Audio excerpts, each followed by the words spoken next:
Well, my God, this, you know, we've had some martial artists on the show.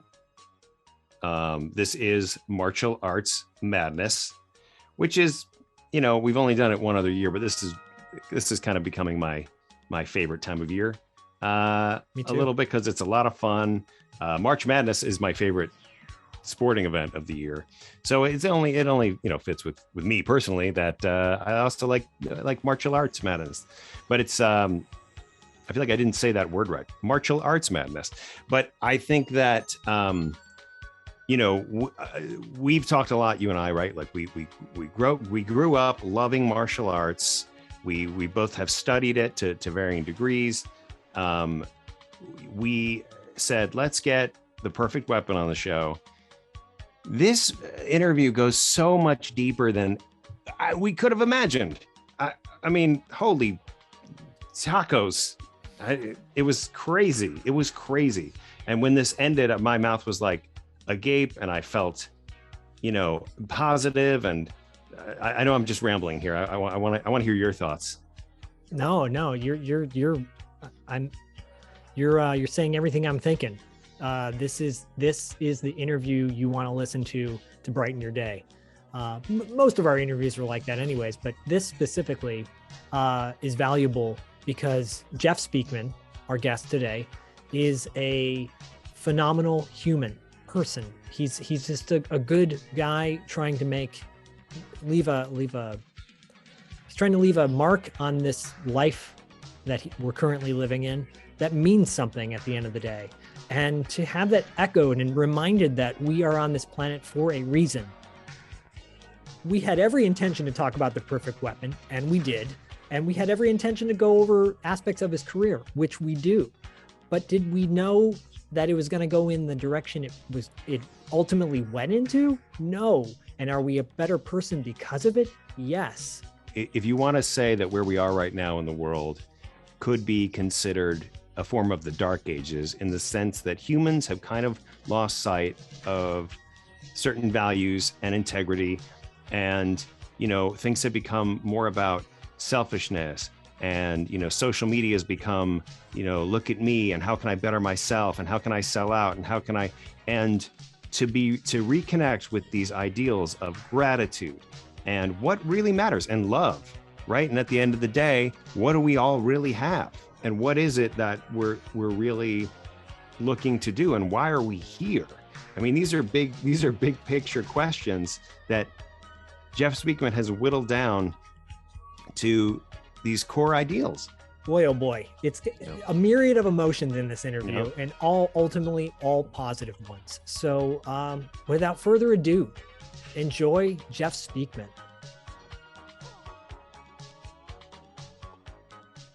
Mr. Jeff Speakman, thank you so much for being on $2 late fee.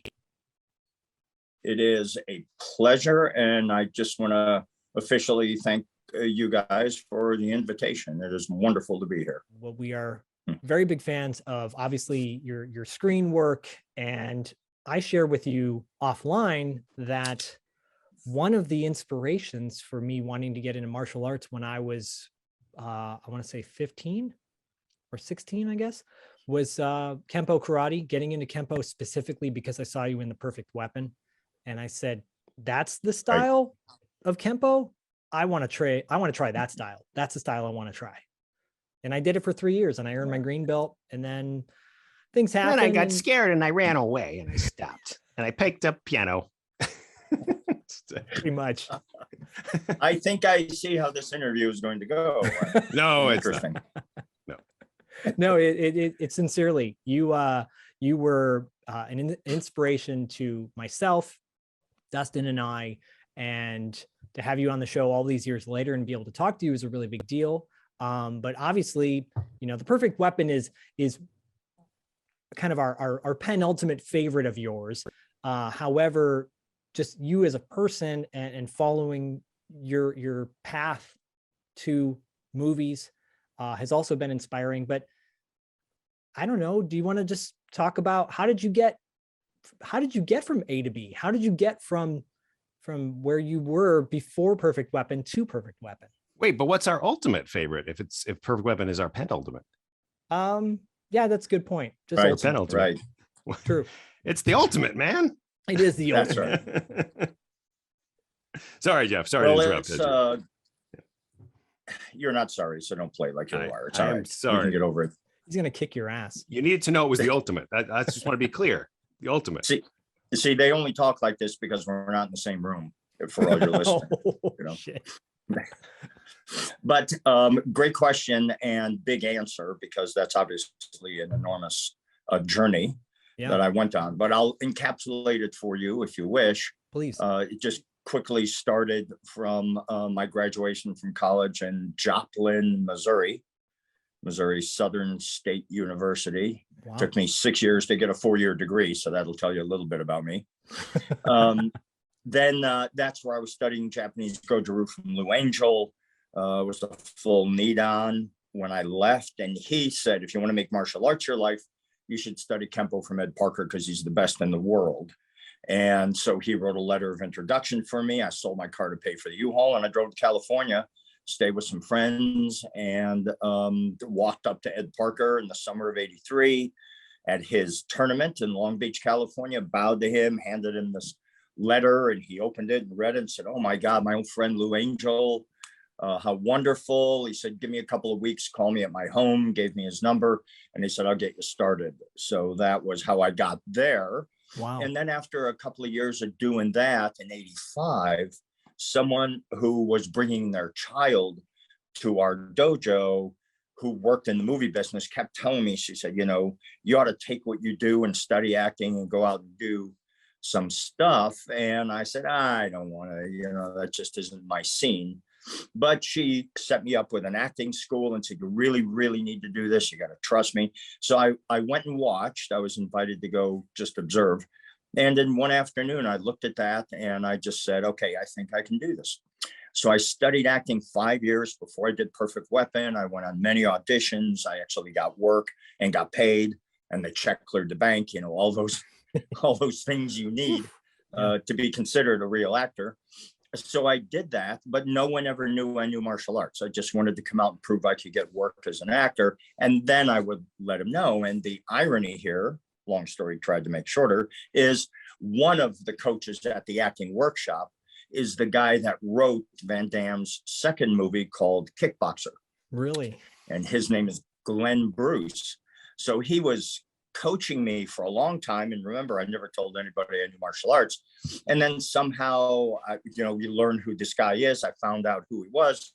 I told him about my history, and he came down to the school to watch. And then he went and called the producer director of Jean-Claude's first 3 movies, because he had just finished filming the third one called Death Warrant. Yeah. And so he, after several attempts, he talked him into meeting me, which he did at the dojo in West LA, where I did a demo for him. And then that started our relationship. Signed a 4-picture deal with him. And then, of course, he had the legal right to, and he went to Paramount through a connection he had, and Paramount picked up all 4 of the movies with this guy. And so Perfect Weapon was obviously the first one. It was written for me. I collaborated a lot with the writers, all the scenes in the dojo, all that stuff for the authenticity. I choreographed all the fight scenes with Mr. Parker. Wow. I even had a final edit and final sound check from the biggest, wealthiest production company in the world at that time, Paramount. And they still may be, I don't know. But they actually took a first-time guy and gave him the authority to have final edit and final sound check. So that was unprecedented, because you would never let any actor into the editing bay in Paramount unless you're Tom Cruise. You know, it's one of those kind of things. Right. So I went in there, and because I knew what it should look like, I was able to extend the fight scenes significantly. And which, of course, they love that, because that's where all the money goes, because you'll shoot 12 hours a day for 2 or plus days to get 30 seconds of a fight scene on film. I mean, it's very, very costly to shoot fight scenes. So that was how it began. And then, of course, I went on after that. I've starred in a total of 10 movies, and produced 3 of those 10.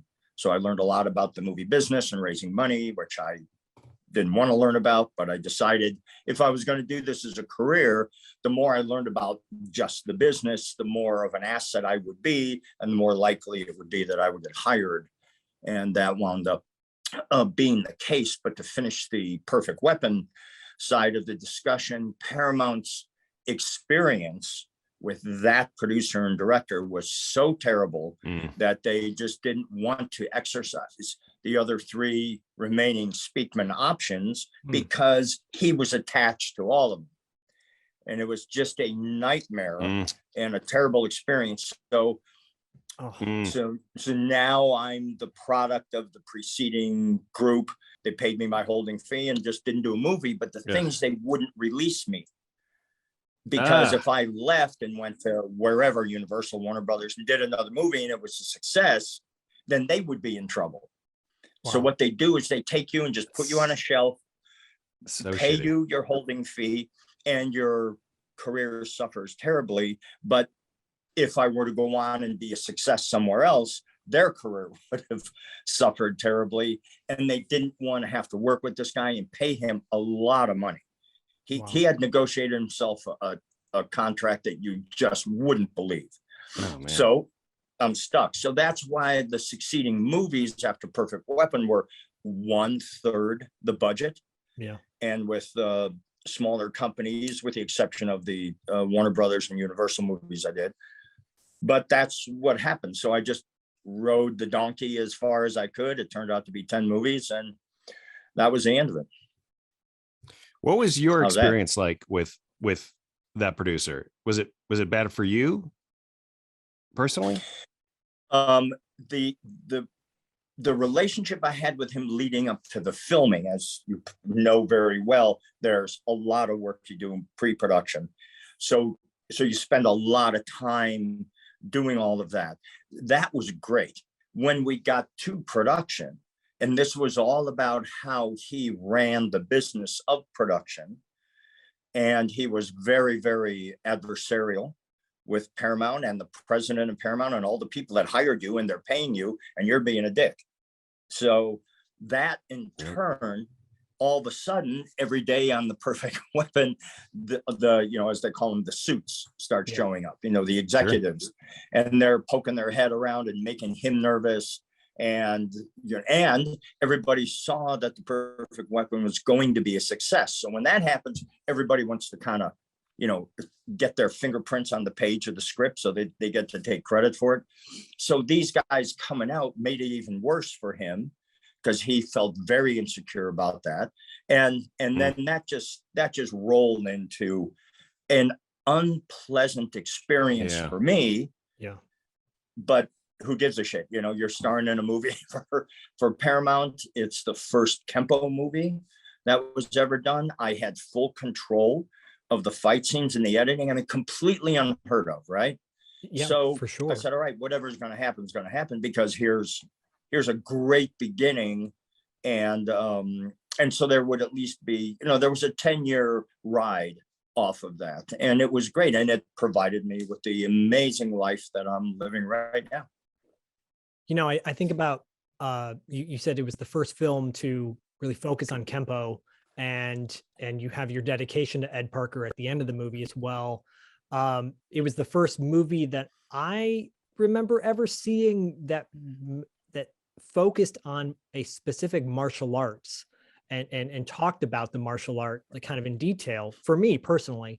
But your relationship with Ed was, you had known him you continued to stay friends with him, right, after training with him. And can you talk a little bit about Ed Parker, for those that don't know, as being like, he's the father of Kenpo Karate, right? Right. Not only that, but he was considered the father of American karate, because remember, he opened the first commercial karate school in the United States in 1954. Yeah. So this guy had the credentials that no one else had. Then, of course, he was, Bruce Lee's American teacher. He was Elvis Presley's teacher, taught many, many celebrities. So he was way up the food chain. And most importantly, yes, I actually, before Perfect Weapon, even just 1 year after I started Kenpo, he invited me to not go to that school in West Los Angeles and come to his house every week with 3 other people and become a personal student of his, which I did every week for 3.5 years. And so I learned the entire Kenpo system directly from Ed Parker in his living room, as phenomenal as that is. And it was. And then because of that, we became very close. And then you can imagine all of a sudden, one of his guys gets banged, the perfect weapon, this movie with Paramount. I mean, here we go, right? Yeah. The only thing he hadn't done in his life that he wanted to was to make a Kenpo movie. He had already become the best in the world at what he did, and on and on. So that was a tremendous thing that brought us very close together. He was on the set with me every day. There was a fight scene all night. If it was a night shoot, it wouldn't matter. They would call cut. I would go back to my chair. He'd put my jacket over my shoulders, hand me my water bottle, rub my shoulders until they called, or he would coach me. He would say, your hand was too low. You got to put your hand back, little things. So everything was just exactly the way he wanted it. So I would choreograph the fight scene and bring it to his house. And I still got the legal pads here with all my notes and the sketches of the fight scenes. And I still got all that stuff sitting right here in my office. Amazing. Oh, that's so cool. So obviously we got very, very, very close. And through that experience, I got to see how he thought, because this guy created something that had never been done before and hasn't been done since, which is to bring the science and physics of the American life into ancient Chinese fighting techniques. And so it's about the engagement of your mass through time and space, impact value, mathematics, geometry. Brilliant, right? Brilliant. Yeah. And so then the art evolved and changed over time because of that application, the scientific, the quote, American application of it. And so I saw him do that. So when it came time for Kenpo to adapt and adjust to fighting on the ground because of MMA and what the UFC and what the Gracie family did and the Machado family, we had no ground fighting.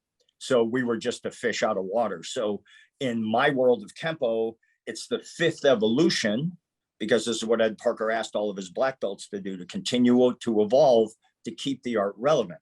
Okay, so I did that. So we brought that world together. It took years to do it. So now we have the 5th evolution of Kenpo, which I call Kenpo 5.0. You've carried on the tradition, right? Exactly. Not only have I carried on the tradition, but this is a really, really important point that no one seems to get, which is it was Ed Parker's mandate to all of us to continue to evolve and change the art over time. So awesome. You put 100 Ed Parker black belts in a room, even right now, and say, okay, everybody raise their hand who evolved the art and did what I asked. 4 hands would go up. And of those, I would be one of the 4. And of those 4, which of you guys have evolved the art to include ground fighting? Mine would be the only one up. So the 800-pound gorilla in the room is obviously how to fight on the ground, because in the 70s and into the 80s, and of course before that, Kenpo was seen as the street fighting martial art until the Gracie family landed in 1991. And then it was, after their popularity and their trashing of everybody who got in their way because of their talent and their skill and their everything they offered, you had 2 choices. One was, do the ostrich thing, bury your head in the sand and say, oh, we don't do that. And the other is to adapt to it in some way. Well, the great quote from Ed Parker is, when I'm gone, I hope no one traditionalizes my art. So, and now, except everyone has, and we're the ones who haven't. And because we haven't, and because we're successful, I have franchise schools in 20 countries, we've become the heretic. I hear stuff all the time. Most Speakman isn't even doing Kenpo anymore. He's doing some hybrid. That's just nonsense. So we evolved the art, and we're still doing the Kenpo Ed Parker asked us to do. In fact, the Kenpo I'm doing is more Kenpo than the Kenpo you're doing. Right. You're living in the rear view mirror, and I'm living in the windshield, showing us where we're going forward. So my whole thing, how I built this world, is we co-create it. I don't want to do it alone. I don't have a God complex, big G or little g. I just don't. And my excuse me, it's the throat cancer thing I went through, which we'll talk about later. Yeah. But I always included everybody in discussions of how we're going to evolve and how we're going to change. So everybody literally around the world was a part of it, and they co-contributed so that they own it. Awesome. And so they take pride in it, and they'll sacrifice and discipline themselves because they now believe not only, and this is important, not only in something that they believe in, but they helped build it. They contributed. So they get to put their mark on it, So this takes us into the cancer thing. But the point is, before you die, which we all are going to do, can you look back at your life and really honestly, with all defenses down, say, you know what, I did good. I helped a lot of people. I did something wonderful with my life, and in a very positive and dynamic way, as big as I could, as good as I could. And okay, since this is time for me to transition to the other side, I can let go and know I have no anxiety about that. I'm not afraid to die. I'm ready to move on when that time comes, because every day I live knowing that I'm going to die. So, let's get busy. Let's get to work. Let's work together. Let's make something amazing. And that's what we have done. Love that. That's inspirational. Love that. And the important distinction here is also that acting was almost like a tool to then extend the education of the art form. It wasn't like that was never the thing. You were never, I actually love that. I love that you're like, I don't want to study acting. I don't, and also it's such an interesting choice to say, I'm not going to bring my Kenpo to the forefront while I'm studying acting. And I was interested more in sort of what was the motivation behind that specific choice? First, let me thank you for recognizing that, because to me, for my personal life, what you just said, in fact, even how you said it, is really the crux of who I am. That's the center of my being, exactly the way you phrased it. So thank you for that. And now to answer your question, here's what really happened. So this woman comes and tries to talk me into study acting, right? So I go, okay, I'm really going to do this. I'm going to go look at this acting school. I'm really going to look at, I've never been an actor before. I never thought I would be. I never, nothing, zero. So I went, okay, I'm going to do two things. One is I'm going to go see this acting school and see what it's like and watch it and see if I like it, which I loved it. And then, ironically, that same movie I told you about with Van Damme, his last movie, Death Warrant, was just released that weekend. So I went, okay, this is what I'm going to be doing. All right, so I'll tell you what, it's Westwood, California. I'm going to go on a Saturday afternoon all by myself and sit there and watch, because I hadn't seen his other movies. And I said, okay, now I'm thinking of doing this. Let me go see what this thing is all about. So I did the acting class and I went and saw Van Damme's movie. And when I looked at him up there doing what he does, all I thought was, if that gets him on the screen and gets him that recognition, wait till they see Kenpo. Hell yeah. Yeah, really.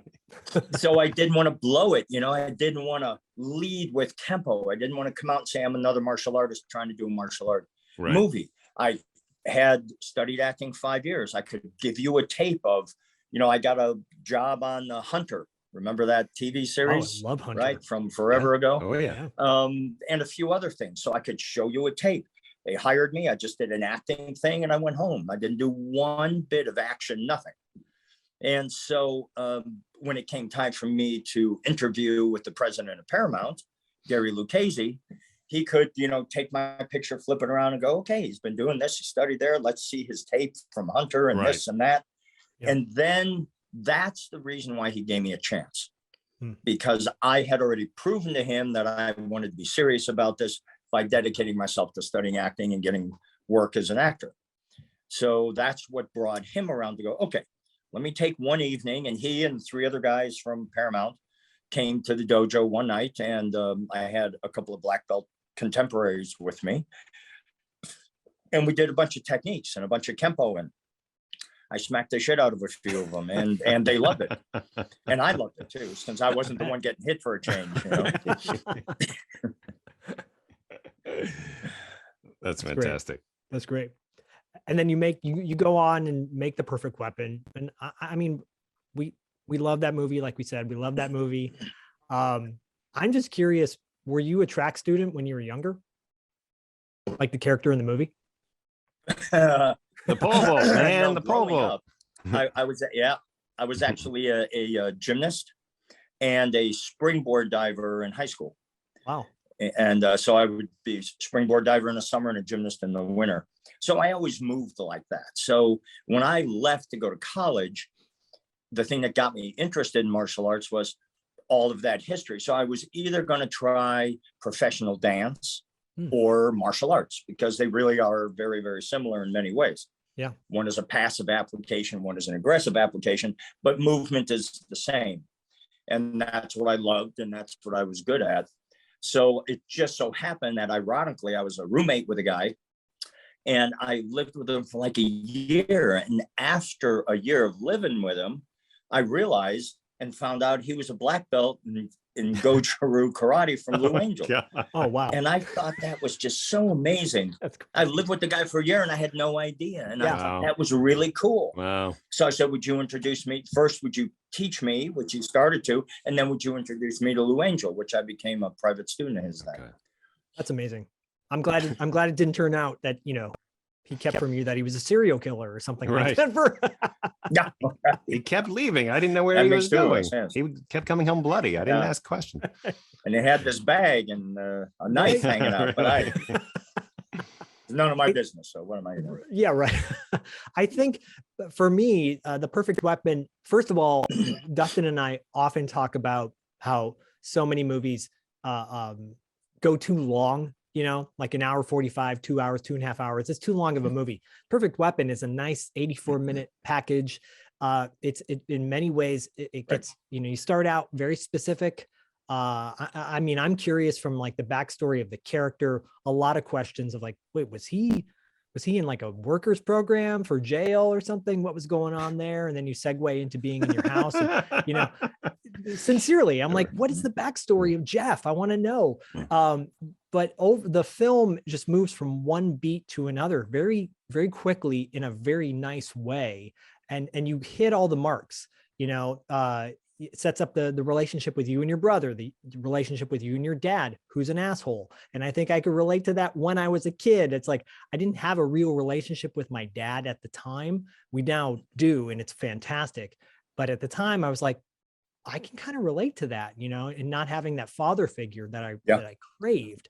And then, obviously the action scenes set up one thing after another. And I love the fact that your character doesn't kill anybody, with the exception of one, possibly two, because you never see the guy who falls through a window at one point, or the glass. I'm like, well, you didn't see him die, but maybe he did. He's fine. He's fine. But I love though that intention of maybe setting that message of like, look, we don't kill anybody, we just beat the shit out of them, which is fine. Other thing that I think is really important that fits right in with what you were saying, the other thought in our mind, all of us putting together the idea in the film of The Perfect Weapon, was not only that, but let's let it be about martial arts.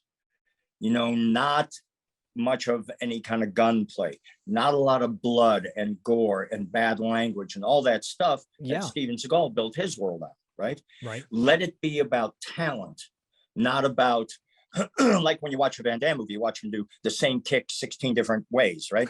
Because his skill set is limited to that kind of movement. So in a way, you have to apologize for that by over sensationalizing, a jab cross and then a jump spin hook kick. I mean, how many times can you watch it? Well, evidently quite a few, because he's a much bigger success than I was. But I'm just sharing with you the thoughts that were with myself and the producers as we figured out how to move forward. Yeah. In fact, I'll share something that I just remembered now. After the movie was done finishing and edited, and they, as you know, they have an expression called lock. When you lock a movie, It's done. Oh, yeah. For you to unlock it and go in and reshoot and re-edit and do that is very easily can be done if you got the money. You know, so much of this all comes down to money. So we were done with the movie, and the thing that the president of Paramount and the other guys are with him, they loved when they were watching the dailies, you know, because they watched the entire fight scene in one camera shot, as opposed to all the quick edits, which were done by that producer because he's used to doing that for Van Damme to apologize for his lack of motion. Yep. So they all decided we want to add a fight scene. We want to add a fight scene where we don't do all the edits and it just lets the talent of Kenpo play on its own, because we think you're the Baryshnikov of martial arts. So we should show that instead of hide it. So without the director, they opened the film up. We went back. I created the fight scene. We shot it. I edited it and gave it to them, and they loved it. And for martial artists, over and over again now for decades, I hear that fight scene is their favorite fight scene. And it's the fight scene in the alley with the wallet. Yeah. Great wow. Scene. You know that one? And the four guys just collapse onto each other. You may remember it and you may not, because it was quick. It was quick because there weren't all the edits to stretch it out over forever. Nobody home, asshole. Except us. Just give me your money, sucker. You heard the man. I'm gonna cut you, motherfucker. Is this what you want? Huh? You want this? You want my money? You want to take it?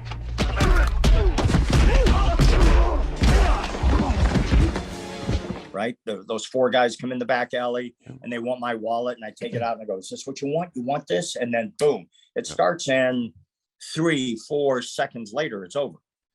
So they love that so much. They, without me asking, they came and asked me, we want to open the movie. We want to shoot another fight scene. We want it to play in as few edits as possible. So that's where that one came from. I forgot about that. I'm sure the director was very happy to hear about that after. He wasn't happy with anything. No. From the first time he said action. Let me share something with you that'll put this all in perspective. Please. There was such a difficult time between the producer director and Paramount. They wanted to fire him desperately, but they couldn't because of the contract. He had this ironclad contract that if they were going to fire him, not as producer, but as director, then he could have stopped production. That's how much power that person had. So instead of doing that, they brought on another director who never got credit. He actually directed the entire movie. I worked with him. And the only thing that this other producer did, who was the director, the one and only thing he did on the movie set was yell action and cut. Oh my God. And that was it. Oh my God. So he sat there in his chair 12 hours a day, 6 days a week, doing nothing but saying action and cut. Lucky bastard. Oh man. Oh man. I wonder if, but that's why I never did another movie for Paramount. Yeah. Because I was tied to him. And then by the time I was untied a year later, everybody was fired at Paramount, you know, which is not unusual. You know, one person at the top gets fired and everybody under. So now I'm that other guy that was hired by that other group. So they don't want to give me credit. They don't want to, and they don't want to let me out. So that's when I started doing lower budget movies. Well, you know, not that I'm complaining, it was still great. And again, the 10 movies I starred in led me to have this amazing life that I have now. So there's nothing but gratitude. But I am assuming you want the truth. Totally. And I think for our audience's sake as well, the business, the entertainment business, is so complicated. It's so tricky. And it's so messy. And I think that sometimes gets lost in the reality, right? We tend to put a Barbara Walters filter on the lens of our heyday, right? Because it's true, because these are the things that people should know about as well. I love that you are grateful and have gratitude, which we all should have gratitude to get us to where we are now. If we are in a place of even if we're not, just appreciating all of those moments, because it gets you to where you are now, right? Right. It's so important. And this idea that, why didn't this guy make any more movies after this? Or why did this guy do this genre of film? Or all those questions can be answered versus a what if, and I mean, I appreciate, I know Dustin does too. We appreciate the fact that Perfect Weapon exists. Street Night. I love Street Night. It's a canon film, as we go on, and that has canon has its own history, right there. But I from a personal nostalgic place, I watch Perfect Weapon without that reality, and I will continue to watch it, knowing even it won't taint my vision of that film, because you in that movie kick ass, and that's what matters to me. And you're surrounded by a tremendous cast. James Hong and Mako and Mariska Hargitay before she became, Law and Order. With no lines, by the way. No lines. No lines at all. Did she have any lines originally in the script? She did. She had lines. We filmed them, and my editing stopped at the fight scenes. So the fact that I had that was a one of a kind, astonishing. No one would ever think that a first time. Remember, I didn't do anything before Perfect Weapon. And for a company as big as that, just to put that in perspective, in the next couple of years that followed, while I'm still writing the Crest of the Movie Star thing, I had a deal with Warner Brothers. They wanted to do a TV series with me. So we signed a holding deal with them because we started to have conversations with the Chuck Norris group about having me come in to Walker, Texas Ranger for 6 or 8 episodes. It was in theory a concept, but we were talking about it, and they picked up on that, and they didn't want me to do that. They wanted to do a TV series with me. So of course, and I signed the deal for the holding thing, and we get on with developing the story.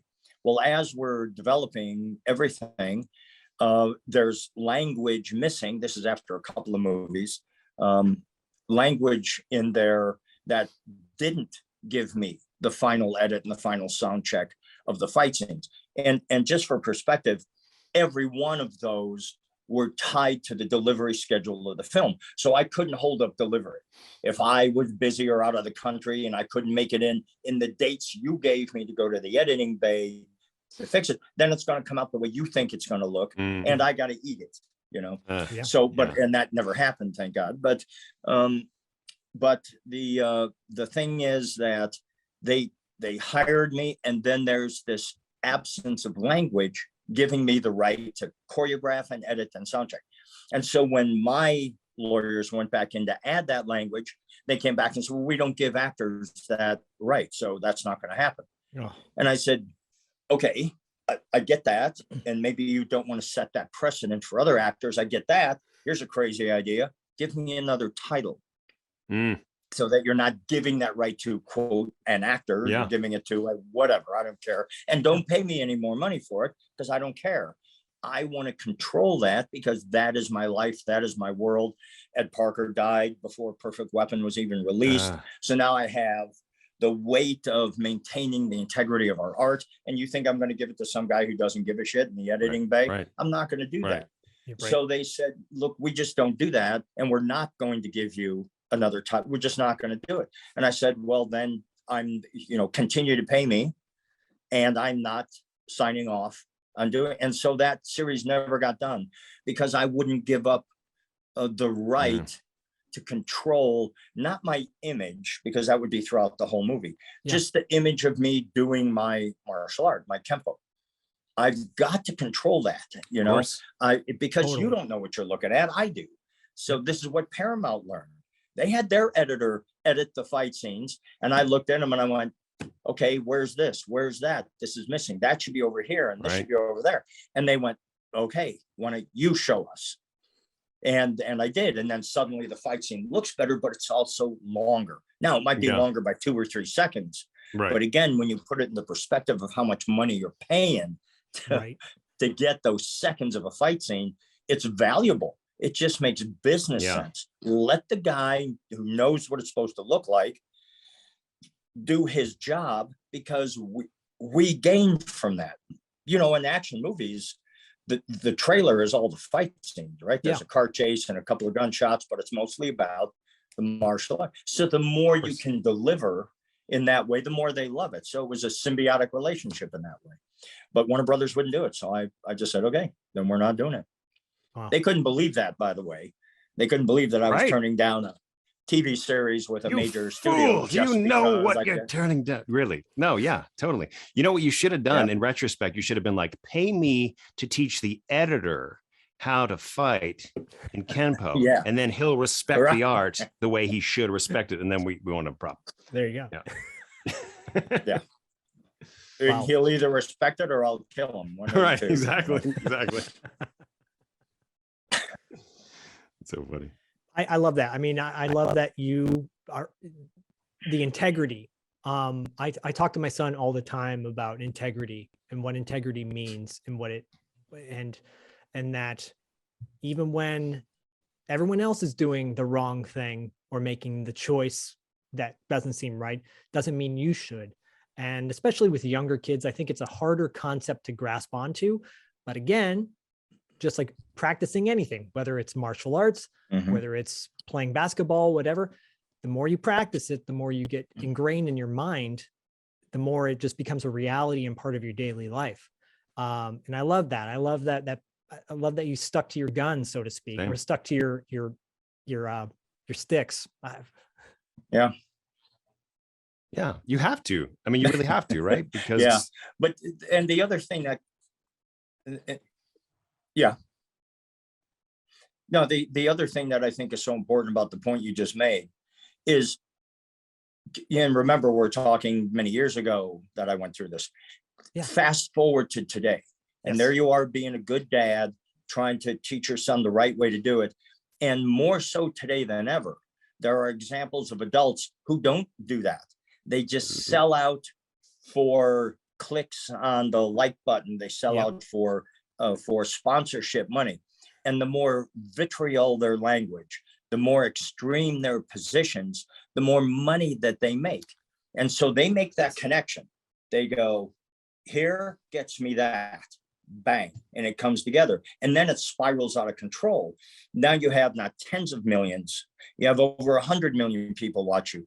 You're making tens of millions of dollars donated to your campaign, to your position, to your group of, Yep.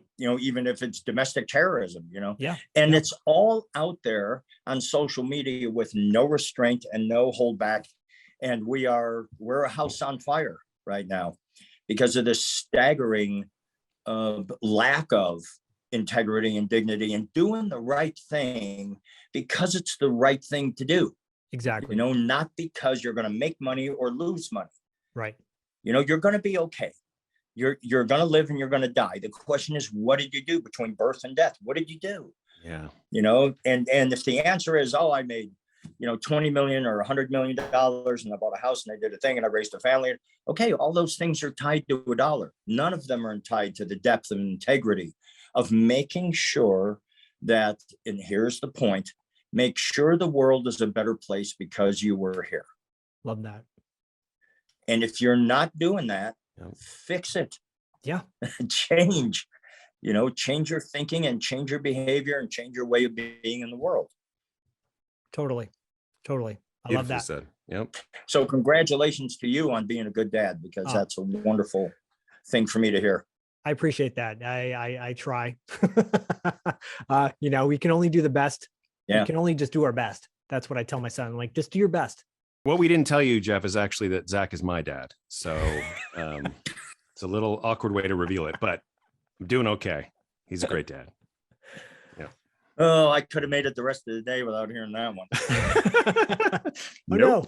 We lost you. Are you there? Uh-oh. I'm back. Am I Okay, back? And thus ends the There we are. interview. You're right. Yeah, I want to right.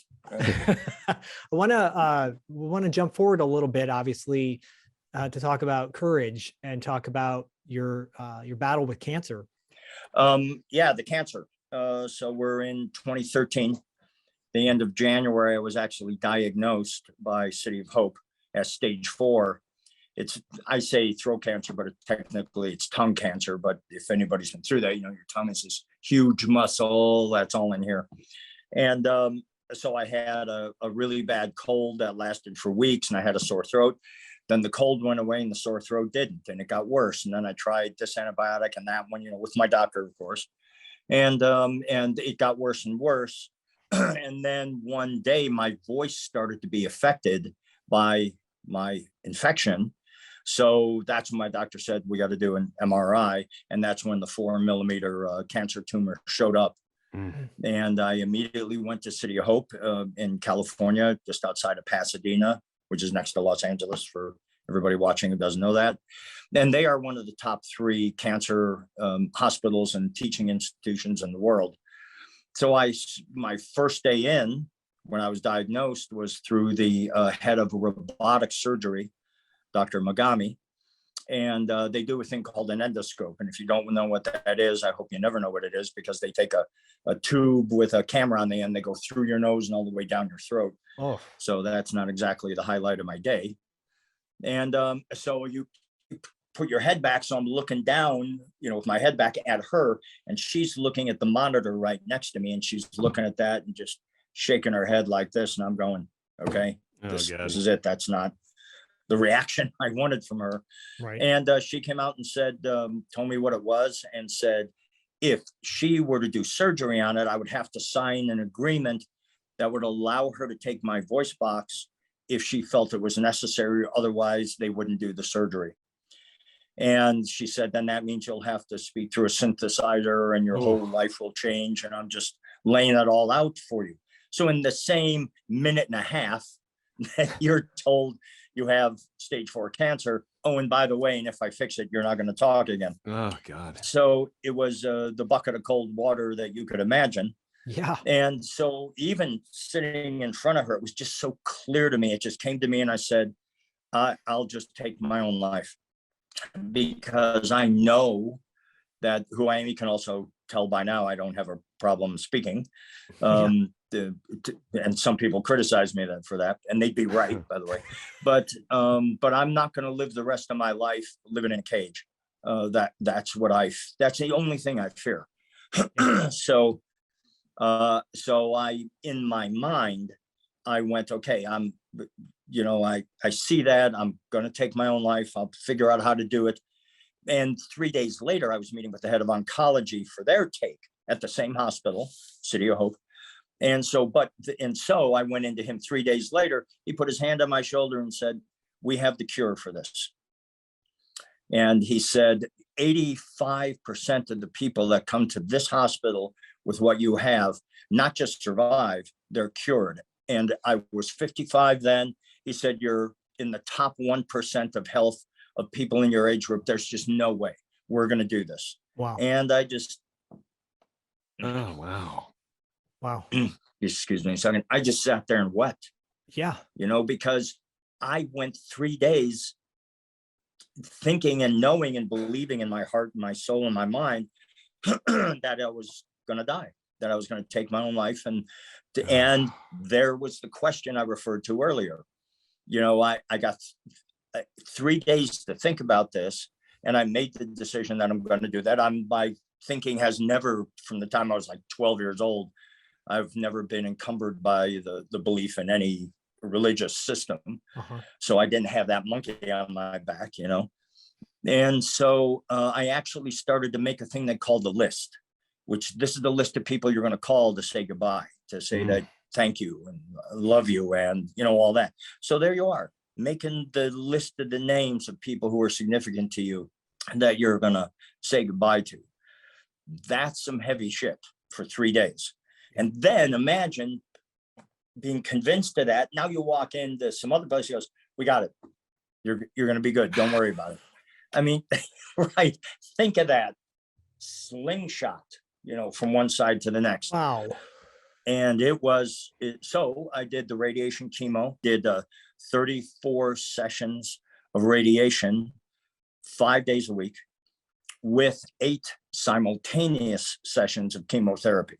Oh, So that was an 8-hour day at the hospital, because chemotherapy isn't just a shot or a drink, it's a slow drip. Yeah. So they hook you up, and it takes two plus hours for that stuff to get in your brain, in your veins. And I lost 80 pounds in that time, in those 8 months, really in those 3 months that you're going through that. And then there's the recovery time after that. I even had to have a feeding tube put in. So, once you're home, the thing they don't tell you until it's over is that the radiation continues to burn, essentially, continues to work on your body. So, but when I started to get my mojo back and started to come back, and then finally in months, I was back in the weight room again. I'm back on the dojo. It's the only time I took off of training in Kenpo or in karate, was the time I suffered with that. And I went back and just started over again. When I went back in the weight room, I had like the strength of a 12-year-old, and in the same gym I worked out in every day, I would wear a baseball hat because it was so overwhelming. On many occasions, I'd like to sit on a weight machine. I just have to pull my hat down over my eyes because I would start to weep. Yeah. I would start to just become so emotional, because here I am back on the same place, the same machines, 80 pounds lighter, fighting for my life. But that's the real story of what it's like. And I know many of the people that are watching right now went through what I did. Many other people knew loved ones who went through what I did, and they didn't make it. It's at best, it's a 50-50 shot. You're going to make it. So when you go through that and you make it, when you come out on the other side, you are clearly a changed person. And the inner voice that was very, very loud to me from the time I began my treatment was just 2 words: not yet. That's all I kept saying to myself. All I kept hearing. You can assign whatever thing you want to the origin of those words.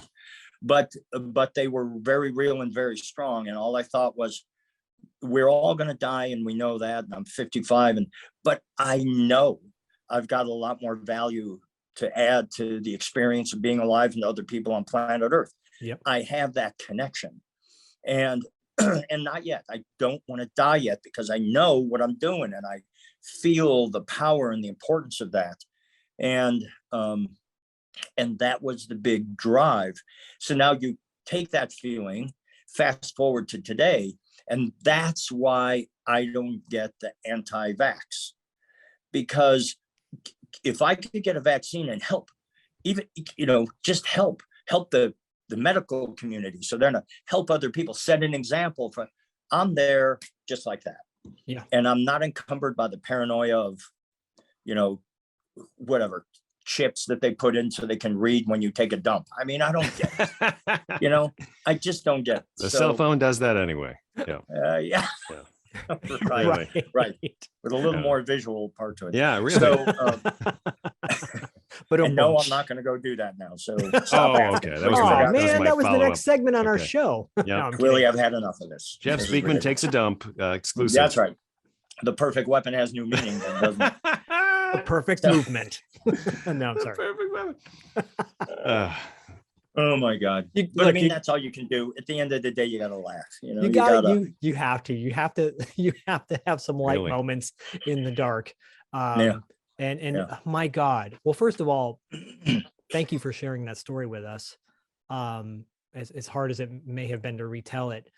And I think for everyone listening and watching, it's important to recognize that reality is, even in your darkest moments, there are those glimmers of hope that can pull you out. And you're here with us today. And that's beautiful. Sincerely, I mean that. I mean, for you to come on our show and be a part of this nostalgic discussion, and also a real discussion, is truly meaningful. And thank you for that. Just thank you. Yeah, and thank you for the invitation. I mean, yes, it's difficult, but I enjoy talking about it because I know somewhere, somehow out there, it's helping somebody. And it's a very important message. It's a vitally important message to understand that the value of your life is tied to the positive things that you do for the common good. Love that. So focus on how can I be a help to the greater good, to the common good, as opposed to just my good. I don't want to do movies just to buy another house and a bigger car and a cooler. Right. I put my money right back into developing my system. I put it into traveling around the world and opening schools. And now look at where we are. We're franchise schools in 20 countries. We're the largest Kenpo organization in history. And every single person that's with me is a truly fine person, because what you just saw that came from my heart, my spirit, they saw that and they went, that's it. And then they went, how can I help? How can I be a part of that energy? Because that's really what the Kenpo 50 family is all about. It's the energetic value that you bring to the table to help raise the consciousness. This is why I think MMA should be called MMF, mixed martial fighting. Yeah. Because there's nothing artistic in what they do. Right. So because you beat the crap out of somebody, they fail, so you advance. Okay, that's competition. I get, of course, behind that 200%. But don't tell me that that's art. No. Because art is where one person would sacrifice something of themselves to help another person advance. Mm-hmm. That's the art of being human. That's just the fight. The lowest common denominator that brings us together as martial artists is that you can beat somebody up. Yeah. Big deal. You know, you can beat me. I've been beat up before. I'm not afraid. And that's not going to change me. And it doesn't make you right and me wrong, or the reverse. It just is the lowest common denominator. We should be working on raising our consciousness. We just sent a telescope into space, the James Webb telescope, that's going to maybe tell us the origins of our universe. And you watch Carl Sagan's presentation on pale blue dot. If you haven't seen that, look it up and watch it. The perspective, here's this little pale blue dot on the edge of one circle of one galaxy in the middle of an unthinkably huge. And yet here we are, and you think you're so important that you're going to go kill the person next to you. You're going to take his whatever. It's an absolute insanity. If we could change how we think and start with all life is one. If we can have that as our jumping off point for building our governments and our immigration standards and our economies of scale around the world, where yes, I want to do good, but I also want you to do good. Yeah. Right now, capitalism has digressed to the point where I want to do good at your expense. I'm going to crush you. I'm going to bring you down. I'm going to take away your credibility. I'm going to do this to you. I'm going to steal the election back. I'm going to, whatever it is in your mind that you think that shit's so important, when you go through what I did, you find out it is not. Yep. And it's the love and friendship that we can have for each other. And that's what's built into the Kenpo 50 family. I love that. Very well said. Love that. Thank you. And we'll be signing up for classes after this interview. In fact, I was going to say, if I smoked, I'd have a cigarette right now. You know? Well, I mean, if we were sitting in studio together, we'd, beverage of your choice, I suppose, we'd be cheersing each other, you know? So yeah. Jeff, I got to tell you, Jeff, I mean, I knew we were going to have a great conversation with you, but I feel like we may be in different parts of the country, but I really feel like we're having a face-to-face, and this has been really wonderful to have you on the show and share obviously nostalgic times, which is great, but so many life lessons. I don't know, you made my day a better day just being on our show. So thank you. You're very welcome. And again, my eternal gratitude, because it's because of guys, you specifically, and guys like you, that you continue to give me a voice out there. And I feel like I have something to say. That's part of this. That's a solution base, you know, and I really enjoy it. And I appreciate so much the opportunity. And Jeff, if people want to study with you and with your school, how can they do that? We actually just opened our first online only academy. So, and all of the information, which there's a lot of it in Kenpo 50, is also on our 50 online university. So all of my students around the world, once you join with us, you get an access code. You go to jeffspeakman.com, click on the 50 University, and on any device, anywhere in the world, 24/7, you can access all of the information that you have studied and what you're studying now for your next belt. If you want to find a school near you in any country in the world, just go to jeffspeakman.com. You can connect directly there. Or if there are no schools, you can connect now with our online university.